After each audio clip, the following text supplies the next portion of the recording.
Day of Mercy. In today's world, about half a century ago, certain principles called international humanitarian law were developed to prevent excessive violence in wars and to protect the rights of innocent humans. Worthiness of these principles depends on their observance by those in power. Principles of humane treatment and non-discrimination based on race, nationality, religion, sex, or political opinion.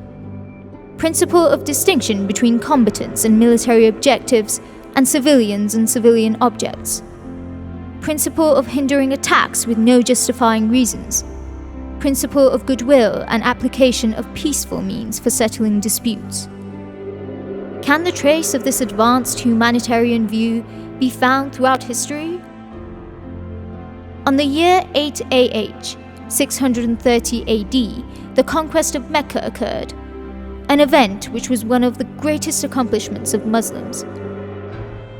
Since Muslims gained power upon entrance into Mecca, those of them who had, for years, severely suffered under the harassment of Meccan disbelievers started to chant, "Today is a day of destruction, Malhama." But the Prophet of Islam, peace be upon him and his progeny, who, as confirmed by the Holy Quran, has been appointed by God as the Prophet of Mercy for all the worlds, told them to put away the hatred and asserted, "Today is a day of mercy, Marhama." By the command of the Prophet of Islam on the conquest of Mecca by Muslims, who until then were oppressed but now had the absolute power, the largest general amnesty was granted. With this prescription, the Prophet of Mercy founded the principle of precedence of peace and forgiveness over war and revenge, and even observed the rights of the enemies of Islam.